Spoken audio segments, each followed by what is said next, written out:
આજની તંદુરસ્ત સ્પર્ધા હતી અને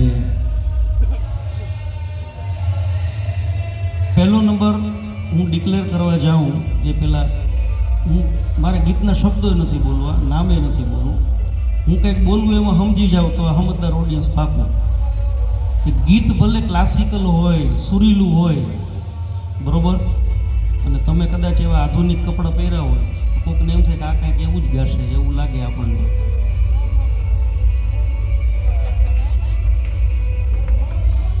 વાહ વાહ, આને ઓડિયન્સ કહેવાય, આને સમજદાર ઓડિયન્સ. પહેલાં તો તમારા સૌ માટે જોરદાર તાળી. અહીંયા જેટલા પણ બેઠા છે બધા સાંભળવાવાળા સમજદાર છે.